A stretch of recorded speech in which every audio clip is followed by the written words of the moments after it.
नमस्कार दोस्तों, जैसा कि आज एक लंबे अरसे बाद आपको एक लेक्चर मिल रहा है, उसके पीछे कई सारे रीज़न हैं, वो बीच बीच में बताता रहूँगा।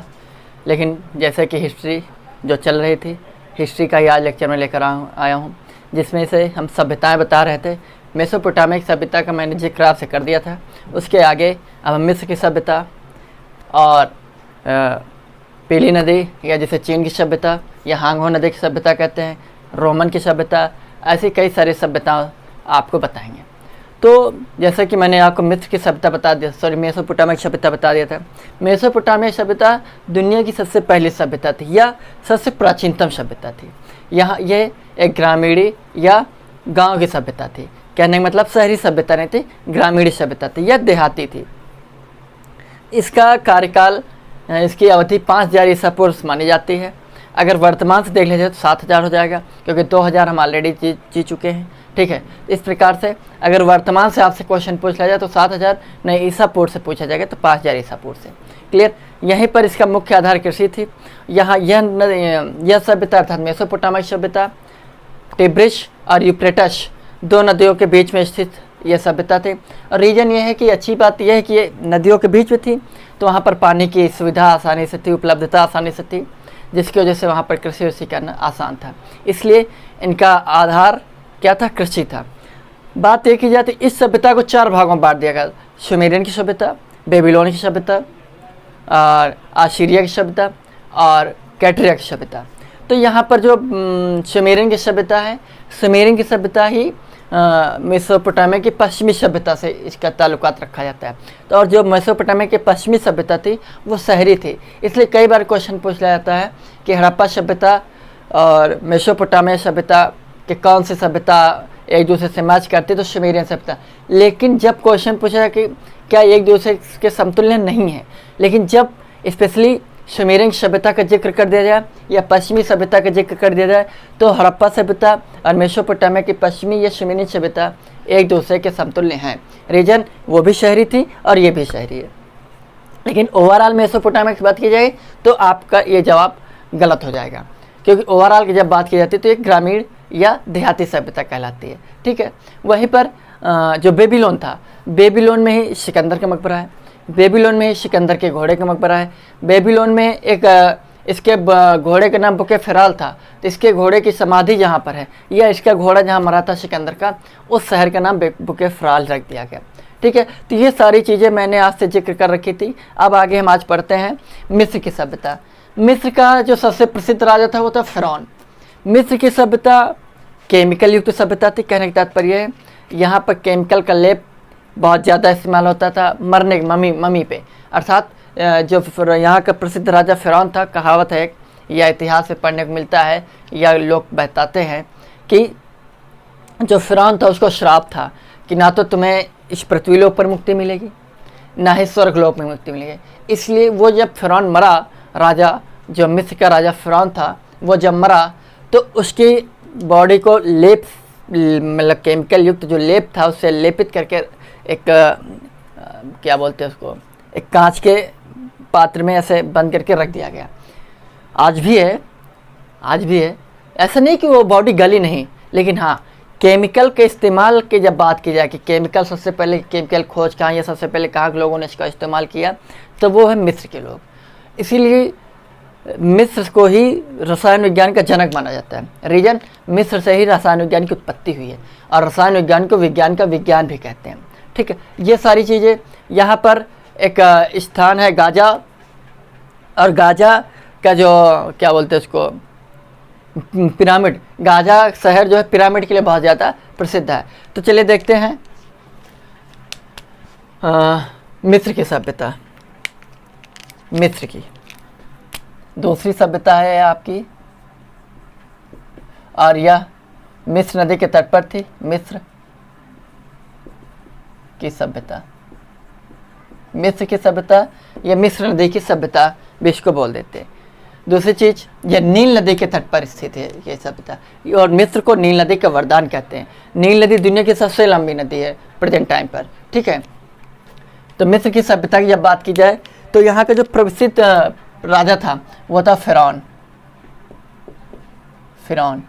ठीक। फ़िरौन मिस्र का सबसे प्रसिद्ध राजा था। और मैंने आपको बताया है कि फ़िरौन जब मरा था या जब जीवित था तब उसको श्राप दिया गया था। वहाँ के देवी देवताओं, वहाँ के लोगों का मानना है कि यहाँ के जो देवी देवता हैं उनका, उससे फ़िरौन जो श्रापित था कि तुम्हें मरने के बाद मुक्ति नहीं मिलेगी, ना तो तुम्हारे शरीर को ये धरती एक्सेप्ट करेगी, ना ही स्वर्ग में कहीं मिलेगा, ना ही आग में जला सकते हो, ना ही पानी में फेंक के नष्ट किया जा सकता है। मतलब किसी भी प्रकार से फ़िरौन के शरीर को नष्ट नहीं किया जा सकता था। इसलिए वहाँ की जनता ने एक उपाय सुझाया कि वहाँ पर जो फ़िरौन था, फ़िरौन जब मरा तो फ़िरौन की बॉडी को पूरा केमिकल से लेपित करके एक कांच के पात्र में रख दिया गया। आज भी है म्यूजियम में, ठीक है। तो ऐसा नहीं गली है, वैसा तो रहेगा नहीं, एक लंबा, अच्छा खासा लंबा शरीर था फ़िरौन का, ठीक है। तो गल चुका है, लेकिन फिर भी आज भी वो वैसे ही रखी हुई है। हड्डी वड्डी वैसे ही, सभी खाल वाल मांस आया सब गल जाता है, ठीक। लेकिन हाँ ये है, वो बदबू नहीं देती, एक लंबे अरसे तक मेंटेन रहती है बॉडी। ये सारा सिस्टम है। केमिकल का लेप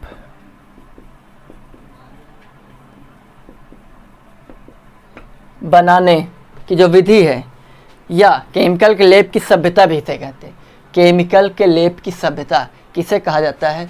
तो मिस्र की सभ्यता को कहा जाता है।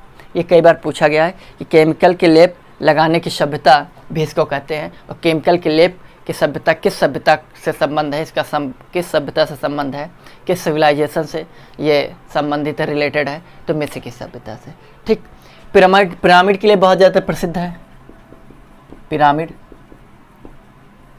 पिरामिड आपको दिखा दूं, ऐसे होती है, पहाड़ नुमा आकृति होती है पिरामिड, ये ऐसे, ठीक है। तो पिरामिड कहने की बात यह है कि पिरामिड में सबसे अच्छी खूबी ये है, ये कहा जाता है कि इतने ऊंचे ऊंचे ये पहाड़ नुमा आकृति होती है, और इतनी ऊंचाई पर उस दौरान जब ना तो मशीनरी युक्त था, ना ही जेसीबी थी, ना ही कोई बड़ी मशीनें थी जो पहाड़ों, बड़े पत्थर, बड़े बड़े टुकड़े उतनी ऊंचाई तक पहुंचा दें। तो वो सब जो लोगों में हुनर था वो एक अजीब गरीब था। तो ये माना जाता है कि उस समय के हाथी या जो गुलाम थे उन सभी को पिरामिड बनाने में लगाया जाता था ताकि इतने बड़े बड़े पत्थर वहाँ ऊंचाई तक, इतनी ऊंचाई तक पहुँचा सकें, ठीक है। तो पिरामिड मिस्र की एक अद्भुत कला शैली का नज़ारा है, ठीक। अद्भुत एक प्रकार की शैली का नज़ारा है पिरामिड, जो कि दुनिया में मिस्र में ही, इसलिए मिस्र को पिरामिड का देश भी बोलते हैं, ठीक है। तो ये सारी चीज़ें आपको जानकारी होनी चाहिए। तो पिरामिड के लिए यहाँ पर इनका एक शहर है गीजा, और गीजा जो है ये बहुत ही ज़्यादा पिरामिड, यहाँ पर बहुत से ज़्यादा पिरामिड पाए जाते हैं मिस्र में। तो अक्सर क्वेश्चन पूछ लिया जाता है कि मिस्र का कौन सा देश है जो पिरामिड के लिए फेमस है? तो गीजा में एक मतलब ज़्यादा से ज़्यादा पिरामिड पाए जाते हैं, ठीक। अगला दूसरी चीज़ अगर बात करें, इसको नील नदी की सभ्यता भी बोलते हैं। नील नदी की सभ्यता, नील नदी की सभ्यता, क्लियर। मिस्र आप देखेंगे मैप में तो नील नदी बीच से जाती है मिस्र की। नील नदी वैसे दो नदियों की संयुक्त धारा है, श्वेत नील और नीली नील, दोनों मिलकर नील नदी का निर्माण करती हैं, ठीक। नीली नील एक एक्चुअली में होता यह है कि नदियों का जो नामकरण है वो उस नदी के आधार पर होता है जो ज़्यादा गहरी और ज़्यादा पानी लेकर चलती है। तो मुख्य जो धारा होती उसके आधार पर नदियों को नाम रख दिया जाता है। जब दोनों धाराएं सेम होती हैं, बराबर इक्वल होती हैं, तो उन दोनों को मिश्रित नाम, जैसे हमारे यहाँ एक है सोन, दक्षिण भारत की एक नदी है तुंग और भद्रा दो नदियों का संगम है। तो उसको तुंग और भद्रा दोनों समान थी, लंबाई, हाइट, मतलब इक्विवेलेंट थी, तो इस वजह से उसका नाम तुंग भद्रा एक साम। लेकिन आप जैसे गंगा नदी देखें, गंगा में कई सारी नदियाँ मिलती हैं, लेकिन जब मिल जाती है तो गंगा के नाम जाते हैं। रीजन ये है कि गंगा के नाम से इसलिए जानी जाती हैं क्योंकि गंगा मुख्य धारा है, ठीक। आगे तो नील नदी की सभ्यता भी मिस्र की सभ्यता को बोलते हैं। और कौन सी बोलते हैं? केमिकल का लेप युक्त सभ्यता भी इसी को बोलते हैं, ठीक। केमिस्ट्री की खोज मिस्र से हुई है, ये भी आपको पता होना चाहिए। केमिस्ट्री की खोज मिस्र से हुई है, और साथ ही केमिस्ट्री को विज्ञान का विज्ञान भी कहते हैं। देवी देवताओं की पूजा यहाँ के लोग बहुत करते हैं, ये कई बार पूछा गया है किस सभ्यता के लोग देवी देवताओं की सर्वाधिक पूजा करने के साक्ष्य मिले हैं? तो हम मिस्र की सभ्यता से। वहीं पर यहाँ की मम्मी बहुत फेमस है। मम्मी आप समझते हैं? मम्मी एक्चुअली में होता यह है कि क्या होता है, हाँ वही बॉडी को जब जीवाश्म को ही मम्मी बोल देते हैं। ठीक। दूसरी चीज़, ये जो सभ्यता है ये 3000 ईसा पूर्व सभ्यता है। वहीं पर जो कि मेसोपोटामिया सभ्यता थी वो 5000 ईसा पूर्व सभ्यता थी, लेकिन ये 3000 ईसा पूर्व की सभ्यता है। तो ये सारी चीज़ें आपकी मिस्र की सभ्यता से हैं कि मिस्र की सभ्यता को नील नदी की सभ्यता ही बोलते हैं, मिस्र को नील नदी का वरदान बोलते हैं, और साथ ही केमिकल क्लेप की सभ्यता ही बोलते हैं।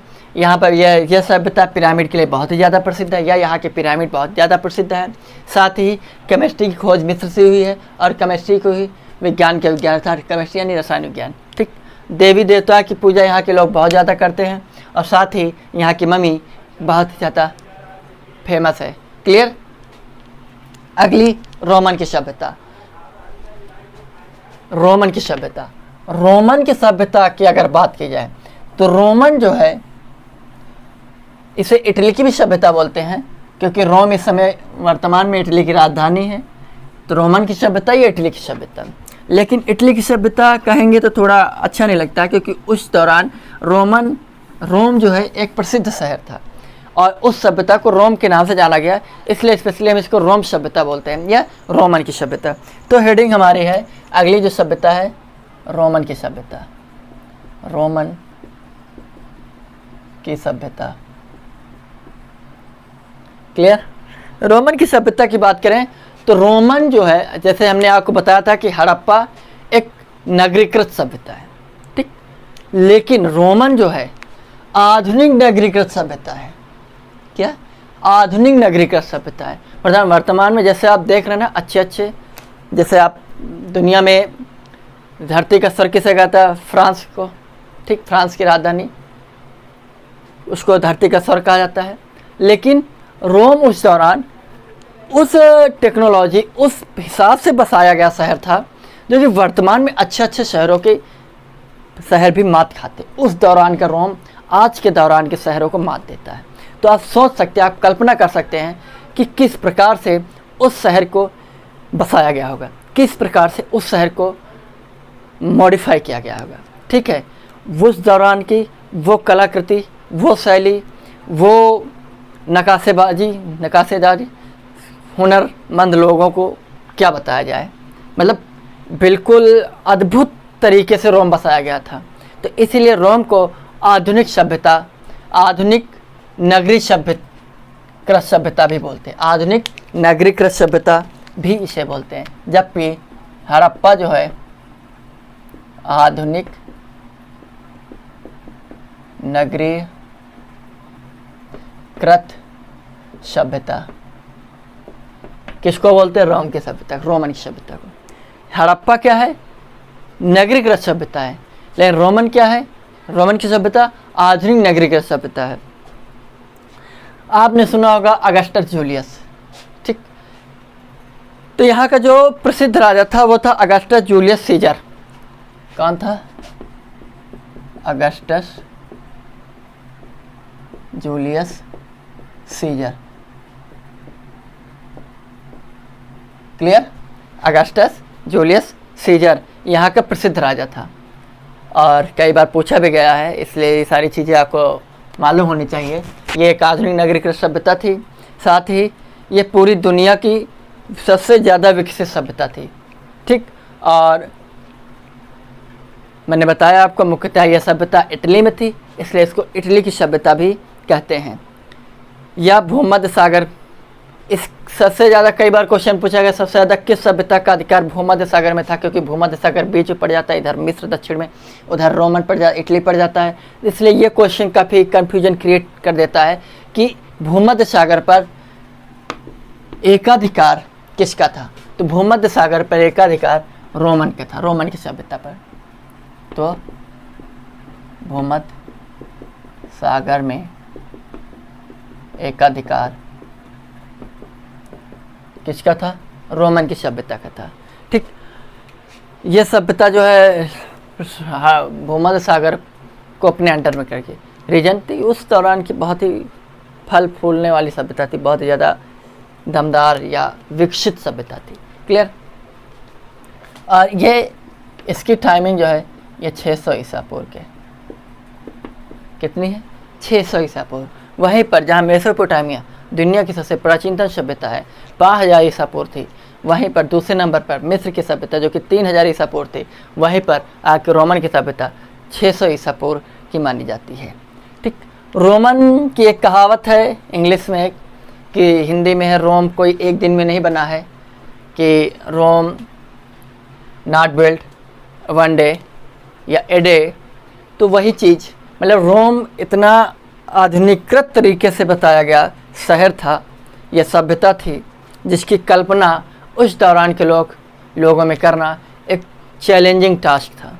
ठीक है, लेकिन उस दौरान के लोगों ने इतने ज़बरदस्त तरीके से उस सभ्यता को बसाया था जो कि आज की वर्तमान सभ्यता को भी मात दे रही है, टक्कर दे रही है। ठीक है, इसलिए रोम की सभ्यता काफ़ी ज़्यादा फेमस थी।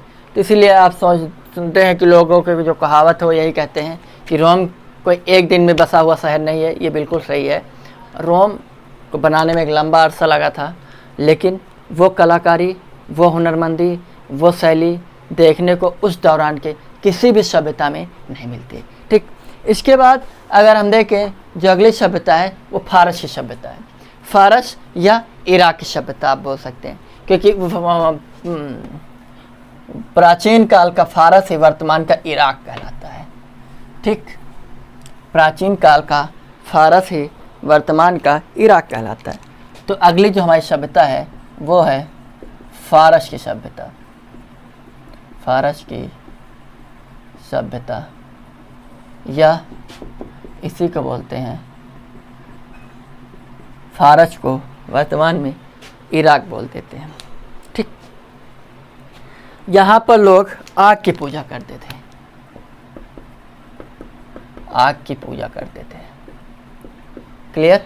आग की पूजा करते थे। और सबसे बड़ा जो उद्देश्य इनका ये था जीवन में कि शांति बनाए रखना। फारस के लोग आग की पूजा करते थे, और आग की पूजा करने के बाद लोग शांति बनाए रखने में विश्वास रखते थे, या उनका उद्देश्य ही था शांति बनाए रखना। इनका परम उद्देश्य था, क्या था? शांति बनाए रखना इनका उद्देश्य था। क्लियर? वहीं पर अगर बात की जाए फारसी सभ्यता की, यहाँ पर जो रहने वाले लोग थे वो उनको पारसी कहा गया है। यही लोग हैं जो जब यहाँ से लोग भगे या जो महाराष्ट्र गुजरात में आकर पारसी आकर बसे हैं वो यहीं से हैं, फारस से आकर बसे हुए हैं पारसी। तो इन्हीं को, इन फारस में रहने वाले लोगों को पारसी बोला गया। क्या बोला गया? पारसी कहा गया। फारस में रहने वाले लोगों को पारसी कहा गया। और ये बहुत ही ज़्यादा बिजनेस माइंडेड कैंडिडेट होते हैं। गुजरात देखिए, महाराष्ट्र देखिए, बिजनेस के पर्पस से कितना आगे निकल गया है। तो यही सारी चीज़ें हैं। इसीलिए जब भी आप देखें जो व्यापार है प्राचीन काल से ही, वो सबसे ज़्यादा आपका पश्चिमी भारत से होता है, गुजरात और महाराष्ट्र से ही। बेशक लोग केरल के तट पर आए हैं क्योंकि उन्हें वो स्थान ही नहीं मालूम था, या मालूम था तो वो एरिया काफ़ी कंजस्टेड था, काफ़ी सिक्योरिटी युक्त था, इसलिए वहाँ पर लोग न जाकर केरल के तट पर आते थे, केरल के तट से घूम फिर के वहाँ पहुँचते थे व्यापार करने के लिए। ठीक है, तो ये सारी चीज़ें जानना आपके लिए बहुत ज़रूरी है। तो फारस के लोगों को ही पारसी कहा गया, और पारसी जो है बहुत ही बिजनेस माइंडेड पर्सन होता है। ठीक, दूसरी चीज़ अगर इनकी बात की जाए तो पारसी जब भागे, वही चीज़ जब ये लोग भागे तो कुछ गुजरात में आकर बस गए, कुछ महाराष्ट्र में आकर बस गए। इसी का नतीजा है गुजरात और महाराष्ट्र वर्तमान में बाकी राज्यों की अपेक्षा काफ़ी आगे हैं विकास में, विकास की दौड़ में। और आप देखिए प्राचीन काल में हड़प्पा सभ्यता से ही आप लोथल जो बंदरगाह था वो गुजरात में ही था। उसके बाद एक दो बंदरगाह महाराष्ट्र में आपको मिलेंगे। वो क्यों? क्योंकि वह पारसी रहते थे और पारसी लोग क्या करते थे? व्यापार करते थे, तो बिजनेस माइंडेड कैंडिडेट थे। ठीक, वहीं पर पार्सियन और रोमन ये दोनों सभ्यताएं जो हैं समकालीन मानी जाती हैं। लगभग रीजन है कि रोमन की जो टाइमिंग है वो आपकी 300 ईसा पूर्व, सॉरी 600 ईसा पूर्व है। क्लियर? 600 ईसा पूर्व है। और वहीं पर जो पार्सियन है ये 500 ईसा पूर्व के है। तो ये कहा जाता है कि फारस की या पार्सियन की जो सभ्यता है और रोमन की सभ्यता है ये एक दूसरे के समकालीन मानी जाती हैं। और कई बार क्वेश्चन पूछ लिया गया है निम्नलिखित में से कौन सी दो सभ्यताएं एक दूसरे के समकालीन थी। समकालीन का मतलब ये है कि उसी दौरान की थी। जब रोमन की सभ्यता फल फूल रही थी उसी समय दूसरी सभ्यता कौन सी फल फूल रही थी उसके इर्द गिर्द अबाउट दैट। ठीक, तो वो है पार्सियन और रोमन। क्लियर? ये अगर आप ध्यान दें तो इस समय यहाँ पर हमारे यहाँ भारत में महाजनपद शुरू हो गए थे। 16 महाजनपद टोटल थे। ठीक है, तो मतलब पार्सियन, रोमन और भारत में 16 महाजनपदों की शुरुआत लमसम एक समान मानी जाती है। और बात की जाए तो इस समय यहाँ जो राजा था वो था बिंबसार। बिंबसार।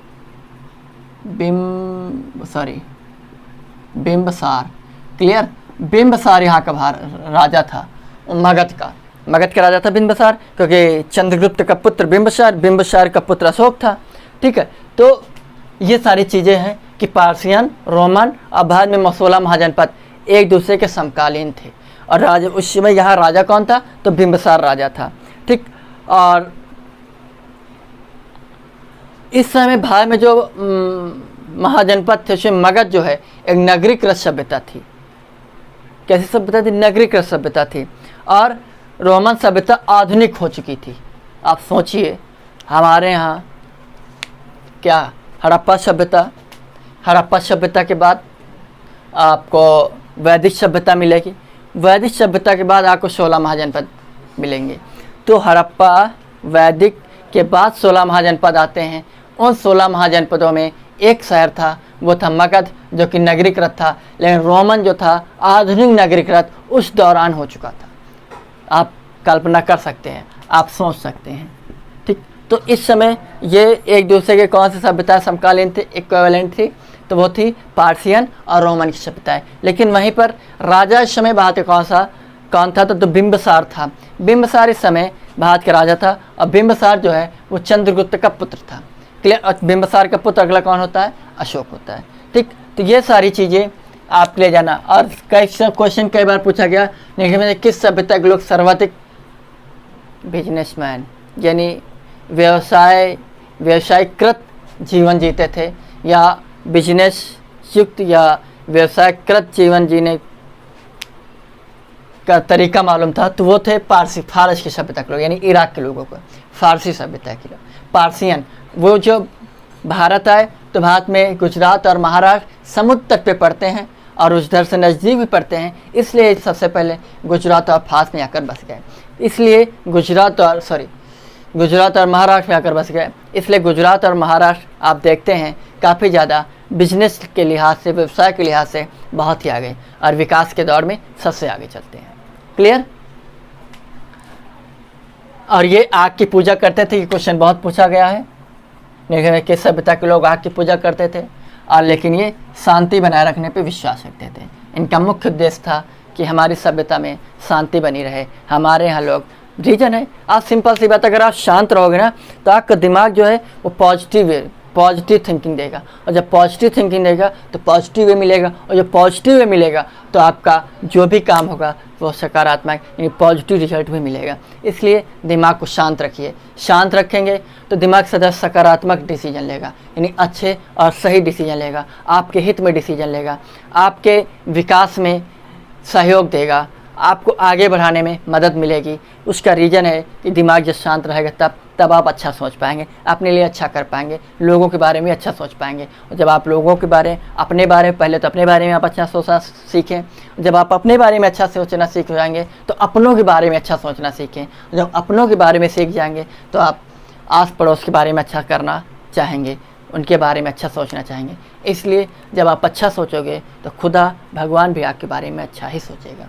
ठीक है, तो ये सारी चीज़ें जानना ज़रूरी है। और मैं बता रहा था कि लेट मैं क्यों हुआ इस दौरान, हफ्ते लमसम 1 हफ्ता हो गया है मुझे क्लास लिए हुए। उसका रीज़न, और कोई एक भी लेक्चर नहीं मिला, उसका रीज़न यही था कि कुछ इमरजेंसी वर्क्स आ गए थे। और रीज़न दूसरा ये है कि मेरे घर में मेरी खुद की बहन की शादी है, मेरे से बड़ी है, तो उनकी शादी 21 मई को है। आप सभी साधारण आमंत्रित हैं। ठीक है, और दूसरी चीज़ बात ये है कि काम वाम बहुत ज़्यादा हो जाते हैं शादी ब्याह वाले घरों में, इसलिए शायद अगला लेक्चर फिर 1 हफ्ते बाद ही आपको मिल पाएगा।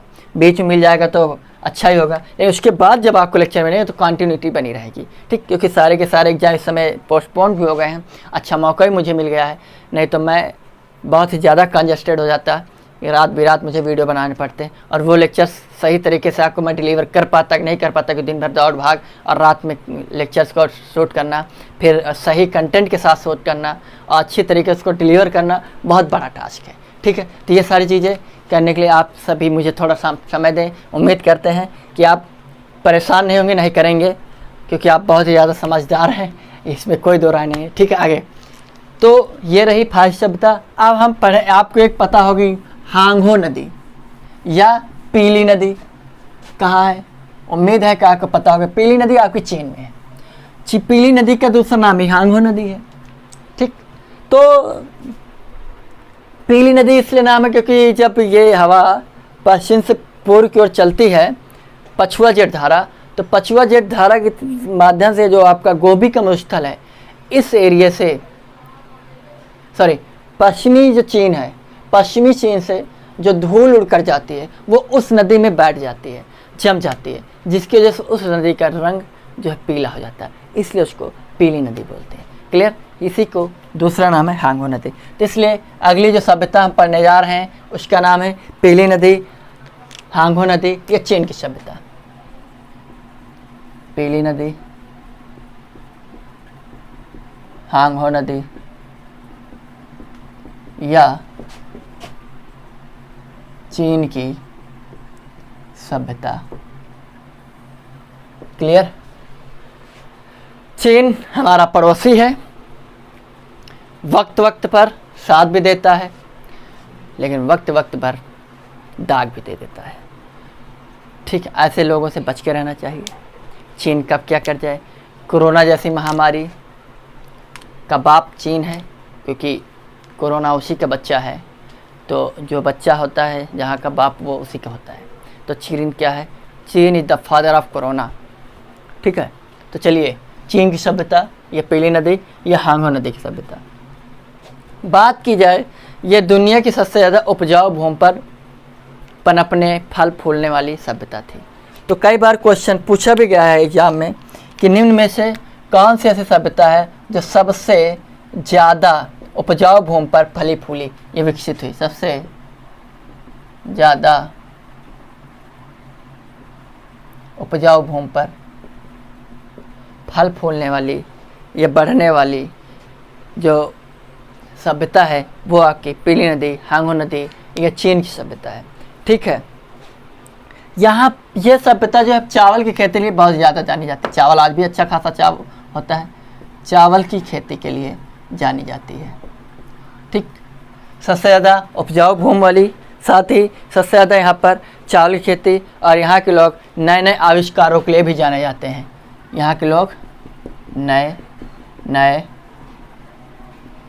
आविष्कारों के लिए भी जाने जाते हैं। चीन के लोग जानते हो क्या खाते हैं, केचुआ खाते हैं, कछुआ खाते हैं, छिपकली खाते हैं, सांप खाते हैं, चमगादड़ खाते हैं। चमगादड़ खा खा के कोरोना को जन्म दे देते हैं। इसलिए अगर देखा जाए तो चमगादड़ को खाया, कोरोना को जन्म दिया, एक प्रकार से चाइनीज मशीन हो गया। चमगादड़ घुसेड़ा, कोरोना निकाला। कोरोना नए नए आविष्कार करता है, सिंपल सी बात है कि कोरोना का भी आविष्कार कर दिया। अद्भुत, आज बहुत है यूनिक। दूसरी चीज़ अगर बात की जाए तो तीर धनुष बहुत ज़्यादा यहाँ के लोग चलाते थे, ठीक, या बनाते थे। तो कई बार क्वेश्चन पूछा गया तीर धनुष किस सभ्यता की पहचान है, तो है चीन की सभ्यता की तीर धनुष, ठीक। कागज, रेशम, इन सब चीज़ों की खोज यहीं पर हुई है। कहाँ पर? अपने पड़ोसी वाक़े यहाँ। कागज, रेशम, etc, ठीक है। ऐसे चीज़ों की खोज कहाँ पर हुई है? चीन में हुई है। कागज, रेशम, ठीक, ऐसी चीज़ों की खोज चीन में हुई है। दूसरी चीज़ अगर बात की जाए, ये सभ्यता लगभग अशोक के शासनकाल के दौरान थी। किसके? अशोक के शासनकाल के दौरान। कहा यह जाता है कि एक बार चीन का इतिहास अगर आप उठा के देखोगे, एक बार आप चीन को खदेड़ दोगे तो 50-55 साल बाद फिर से वो हिम्मत जुटाकर आप पर आक्रमण करेगा, ठीक है। तो चीन एक बार अशोक के दौरान उसने इधर मेमन सिंह यानी वर्तमान का म्यांमार, चीन मेमन सिंह होते हुए भारत में इधर पूर्वी राज्यों से होकर बांग्लादेश के नीचे से समुद्री मार्ग से होते हुए भारत में उड़ीसा के तट पर एंट्री करना चाह रहा था। लेकिन उड़ीसा का वो भयावह दृश्य देखकर, कलिंग के युद्ध देखकर, सुनकर, देखा क्या होगा, सुना ही होगा, किसी ने देखा होगा, सुना होगा, वो उस समय के डर गया था। अशोक जैसे महान राजा से, सम्राट अशोक से डर गया था, इसलिए चीन भारत नहीं आ सका। ये इतिहास में छोटी मोटी चीज़ें कहीं ना कहीं से मिल जाती हैं, ठीक। बात की जाए तो जो आपकी पीली नदी के आसपास के बसे हुए लोग हैं, इन्हें हांग चाइना कहा जाता है। Hong China. अगर एक चीज़ आप देखें, जो चाइना का आपका पूर्वी एरिया है, यानी पीली नदी के आसपास का जो क्षेत्र है, जिनको हांग चाइना कहते हैं, मुख्य रूप से असली चाइनीज यही अपने आप को मानते हैं। बाकी जितने भी चाइनीज हैं, इधर मंगोलिया के बॉर्डर पे जो बसे हुए हैं, इधर पश्चिमी छोर पे जो बसे हुए चाइनीज हैं, इनको ये लोग गुलाम के तरीके इस्तेमाल करते हैं। मुसलमान तो भैया वहाँ पर कुछ नहीं है। वहाँ पर अगर इसके नीचे, गाठी के नीचे के कपड़ा कोई पहन लेते तो वहाँ पर उसी वक्त कटवा देते, पुलिस काट देते तुरंत। कैंची लेकर बैठती, बहुत स्मार्ट पुलिस वहाँ की, कैंची वैंची लेकर बैठती है, तुरंत काट देती है। और भारत जैसे देश में, भारत ने सभी सभ्यताओं को बराबर का दर्जा दिया है। चाहे हिंदू हो, मुस्लिम हो, कैसी भी सभ्यता का इंसान हो, किसी भी धर्म से जुड़ा हुआ शख्स हो, हर शख्स को, हर धर्म को बराबर मान्यता दी गई है। मुस्लिम, आप आँख बंद करके चलो, आप नाक बंद करके चलो, आप कान बंद करके चलो, आपकी सभ्यता, आपका धर्म जैसे कहता आप वैसे चलो, वैसे करो। भारत में सब कुछ चलता है। इसीलिए भारत को वसुधैव कुटुंबकम, पूरा संसार, पूरी पृथ्वी ही हमारा परिवार है, ये मान्यता मानकर हम इसीलिए चलते हैं। क्योंकि अगर जो हमारे पूर्वज कहकर चले गए हैं कि भारत वसुधैव कुटुंबकम की नीति को लेकर चलता है, तो ये बात सत्य है। आप देखिए, हमारे यहाँ चर्च है, हमारे यहाँ गुरुद्वारे हैं, हमारे यहाँ मस्जिद है, हमारे यहाँ मंदिर हैं, और सभी के लिए समान है।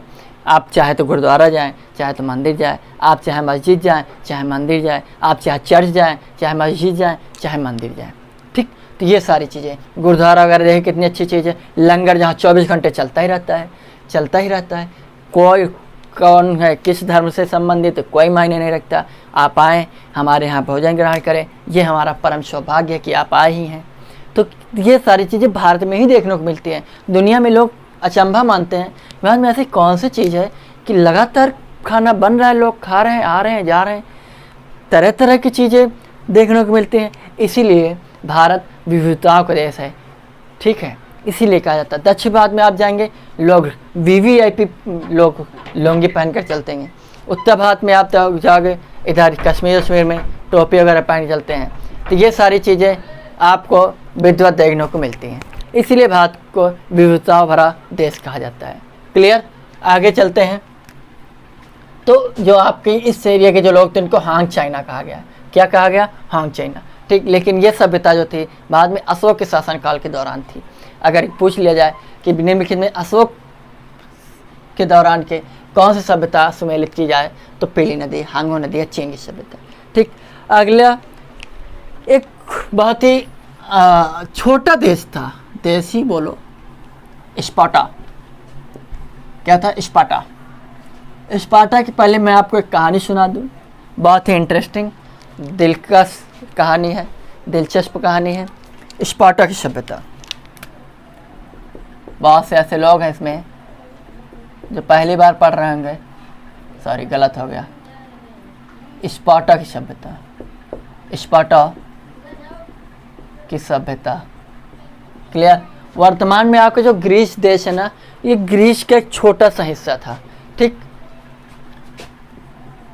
यूरोप में पड़ेगी। यहाँ का जो राजा था वो था लियोनाइडस। लियोनाइडस प्रसिद्ध राजा था, लियोनाइडस,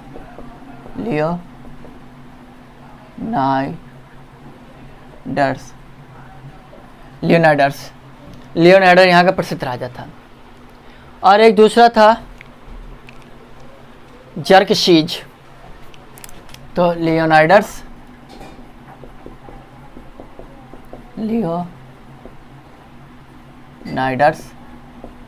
वर्सेस जर्कशीज। अब पहले इनकी कहानी सुन लो, फिर हम आगे चलते हैं, ठीक है। ये जो सभ्यता थी बहुत बहुत बहुत ज़्यादा बहादुरी के लिए जाने जाती, यानी इनमें बहादुरी कूट कूट कूट कर भरी गई थी। उसका रीज़न ये है कि यहाँ पर ये जिस देश में 300 सैनिकों की सेना हो, आप कल्पना कर सकते हैं वो देश कितना बड़ा होगा। लेकिन हाँ, वो 300 सैनिक लमसम 1 लाख सैनिकों की सेना को पराजित करने का मादा भी रखते हैं। इसलिए उस देश में 300 सैनिकों की सेना बनी। जब कोई भी बच्चा 6 साल का रहता था, तभी से उसको यहाँ की सेना में अगर आपको भर्ती होना है तो आपके बच्चे की उम्र अगर 6 साल है तो 6 साल से ही आपके बच्चे को दाखिला कराना पड़ेगा ट्रेनिंग के लिए। और आपके बच्चे की वो जो ट्रेनिंग चलती थी 5 से 10 साल के दौरान चलती थी। कितनी? 5 से 10 के वर्ष दौरान। अगर स्पार्टा के लोगों की बात की जाए तो वहाँ पर जो 5 से 10 साल तक जब ट्रेनिंग होती थी, हमारे यहाँ एक ऐसी ट्रेनिंग है जो 4 साढ़े 4 साल चलती है। एनडीए की अगर आप बात करें तो एनडीए में 3 साल तो उसकी ट्रेनिंग खड़गवासला में चलती है, उसके बाद 1.5 साल एनडीए में यानी उसकी ट्रेनिंग चलती है। तो टोटल 4.5 साल जो ट्रेनिंग चलती है एनडीए की चलती है। बाकी कोई भी ऐसी ट्रेनिंग नहीं जो 1.5 साल से ज़्यादा चलती है, ठीक। तो अब उत्तर जो पुलिस, स्टेट पुलिस होती है हमारे यहाँ, उत्तर प्रदेश पुलिस 6 महीने में मेंटेन होती है, वर्दी चढ़ जाती है, स्टार लग जाते हैं, हीरो बन जाते हैं, गुंडा बन जाते हैं, नेता बन जाते हैं, सब कुछ बन जाते हैं, ठीक। रीजन 3 महीने में बेसिक ट्रेनिंग, 3 महीने में उनकी फिजिकल ट्रेनिंग हो जाती है, टोटल 6 महीने में वो पूरा हीरो बन जाते हैं। तो जब 6 महीने में आप बेसिक फिजिकल सब कुछ प्रकार ट्रेनिंग करा सकते हैं, तब क्या उम्मीद रखते हैं कि ये घूस नहीं लेंगे या ये अच्छे काम करेंगे। जिस शहर में 5 से 10 साल तक ट्रेनिंग हो या जिस सेक्टर में 4 साढ़े 4 साल तक ट्रेनिंग होती हो, उस क्षेत्र का जो जवान होगा और उस 6 महीने के क्षेत्र का जो जवान होगा, ज़मीन आसमान का फ़र्क होगा, ठीक है। तो इसीलिए भारत में जो ये सारी चीज़ें काफ़ी नीचे तबके में आ जाती हैं। तो स्पार्टा की अगर हम बात करें तो स्पार्टा में 6 साल से बच्चे को सेना में भर्ती करा दिया जाता था ट्रेनिंग के लिए। तो 5 से 10 साल तक ट्रेनिंग होती थी। जब बच्चा ट्रेनिंग करके तैयार हो जाता था तो उसको एक रात में, जब मतलब वो फाइनल रिजल्ट जब देना होता है, मतलब क्या बोलते हैं इसको, मतलब जांच पड़ताल जो रात होती थी, मतलब फाइनल रिजल्ट आने, जैसे कल आना तो आपको आज अपना हुनर दिखाना है, प्रैक्टिकल देना। तो उस रात एक लाठी दे दी जाती थी बच्चे को ट्रेनिंग के बाद, 5 से 10 साल बाद जब कर उस लाठी लेने के बाद एक भेड़िया छोड़ दिया जाता था। रात भर आके को लड़ना होता था, ठीक है। अगर भेड़िया मर गया तो आप सुरक्षित हैं, अगर भेड़िया जिंदा है तो आप सुरक्षित नहीं है। भेड़िया को ट्रेनिंग क्यों कराई जाती थी? भेड़िया से ही रीज़न ये है, भेड़िया जो है बहुत फुर्तीला जानवर होता है। भेड़िया अच्छी खासी जम मार लेता है, चीते के तरीके, शेर के तरीके। भेड़िया चीते के तरीके पेड़ में चढ़ लेता है। चीता भी पेड़ में चढ़ लेता है, बहुत तेज भाग लेता है, ठीक है, लेकिन राजा, और जबकि शेर पेड़ में नहीं चढ़ पाता है, लेकिन जंगल का राजा शेर है।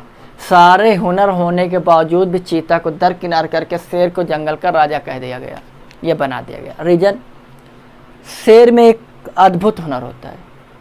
अगर 100 बकरियां हैं या कोई भी चीज़ ले लो, अगर उसने जो उसकी पसंदीदा बकरी होगी उसी का शिकार करेगा।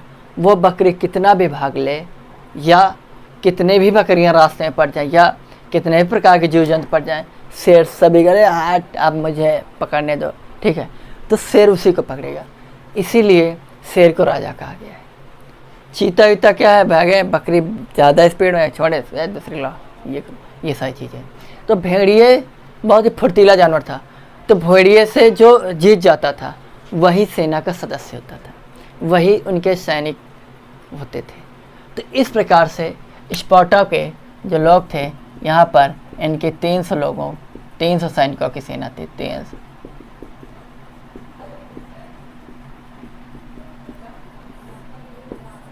300 सैनिकों की सेना थी, ठीक। जर्क्सीज और लियोनाइडस की हुआ ये था कि लियोनाइडस जो स्पार्टा का राजा था, लियोनाइडस के यहाँ एक सैनिक आता है, तो वो कहता है राजा साहब मुझे आप अपनी सेना में भर्ती कर लीजिए और मुझ में सारे हुनर हैं।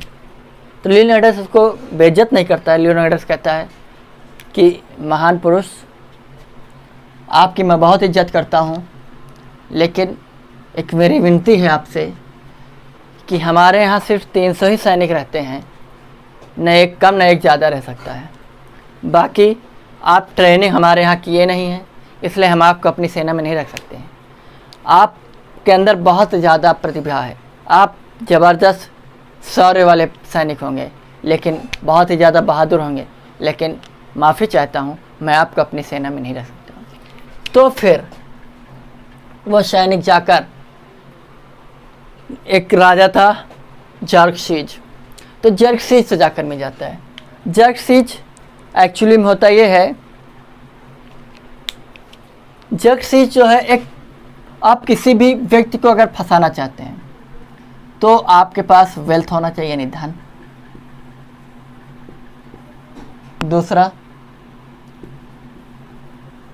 वोमेन, ठीक। अगर आपके पास धन है तो धन के लालच में इंसान फंस जाएगा। या महिलाओं को लोगों को बहुत ज़्यादा शौक होता है, ठीक है। तो उसने यही किया, उस सैनिक ने, उसने जर्क्सीज को महिला का लालच दिया और जर्क्सीज ने उसको रख लिया अपनी सेना में। उसने क्या किया, हुआ था यह था कि स्पार्टा का कोई भी रास्ता किसी को नहीं मालूम था, और जो आम रास्ते थे वहाँ से कोई युद्ध करके जीत नहीं सकता था। तो ये जो सैनिक थे लियोनाइडस के, तो लियोनाइडस ने जर्क्सीज को, सैनिक ने एक सीक्रेट रास्ता बता दिया। तो जर्क्सीज सीक्रेट रास्ते से एंट्री करके स्पार्टा पे हमला कर देता है। जब हमला कर देता है तो लियोनाइडस के 300 सैनिक जर्क्सीज के 20,000 सैनिकों को बुरी तरीके से धूल चटा देते हैं। देखिएगा, ठीक, 20,000 सैनिकों को अच्छी तरीके से धूल चटा देते हैं, लेकिन धोखे से जर्क्सीज लियोनाइडस पे हावी हो जाता है और लियोनाइडस हार जाता है।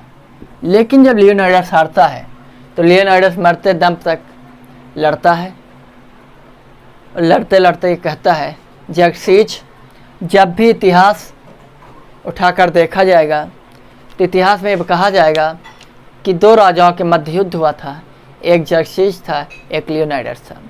जर्क्सीज वो राजा था जिसने मक्कारता से, जिसने धूर्तता से, जिसने दूसरों का सहारा लेकर युद्ध तो किया लेकिन जीता, लेकिन वो एक कायर राजा था। लेकिन तुम्हें जो इतिहास है वो कायर, मक्कार, धूर्त से अर्पित कर देगा और तुम्हें एक राजा के रूप में कलंक साबित कर देगा कि राजा अगर ऐसा होता तो नहीं होना चाहिए। एक कलंकी राजा इतिहास बताएगा। लेकिन वह इतिहास जब लियोनाइडस का इतिहास दोहराएगा, लियोनाइडस का अपने की कहानी बताएगा, तो दुनिया गर्व करेगी कि एक राजा था लियोनाइडस, एक छोटे से देश का एक छोटे से सभ्यता का राजा था जो कि इतना ज़्यादा ईमानदारी और बहादुरी और दृढ़ता और धैर्य के साथ लड़ा कि विपक्षी सेना के लगभग 20,000 से अधिक सैनिकों को धूल चटा दी, मात दे दी। अंततः वो मारा तो गया, लेकिन उसने अपने शौर्य, अपने पराक्रम की वो वीरता, वो हुनर दिखाया जिसके लोग कायल हो जाएंगे। तो ये सारी चीज़ें जब लियोनार्डस जर्सिच को बताता है तो अंततः जर्सिच बहुत ही ज़्यादा क्रोधित हो जाता है और अंततः लियोनार्डस को मार देता है।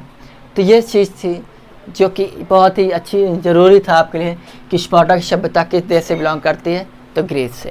क्लियर? यहाँ के इंसानों में बहादुरी कूट कूट कर भर होती है। ठीक है, तो कहने की बात यह है कि जो अगर देखा जाए तो ये सारी चीज़ें, तो इतिहास जो है चीज़ों को दोहराता रहता है, इसलिए हम इतिहास पढ़ रहे हैं ताकि आपको चीज़ें दोहराते हुए मिलती रहें। तो ये रही सभ्यताएं ख़त्म हो गई हैं। अगले लेक्चर में हिस्ट्री में अगले चीज़ों से हम अग्रसर होंगे, पढ़ाएंगे, आपको जोड़ेंगे अगले लेसन से। ठीक है, तो उम्मीद करते हैं चीज़ें आपको विधिवत समझ में आ रही होंगी। कोरोना काल चल रहा है, इजराइल और फ़िलिस्तीन में युद्ध आरंभ हो चुका है, युद्ध होने की संभावना है। तो ये सारी चीज़ें बहुत ही भयावह स्थिति चल रही है हमारे देश दुनिया में, हमारे देश में स्पेशली बहुत ही ज़्यादा भयावह स्थिति है। तो आप सभी लोग सुरक्षित रहें, सेफ रहें, जहाँ रहें होशियार से रहें, ज़्यादा से ज़्यादा खान पान पे फोकस रखें, जो भी कुछ खाएं गर्म खाने की कोशिश करें, ठंडी चीज़ों का इग्नोर करके गर्म चीज़ों को एक्सेप्ट करें। तो आप सभी से एक बार फिर कह देता हूँ 21 मई को हमारी बहन की शादी है, आप सभी साधारण आमंत्रित हैं, आइएगा, आपका स्वागत है। ठीक है, तो आप सभी का बहुत बहुत धन्यवाद। Thank you. जय हिंद, जय भारत।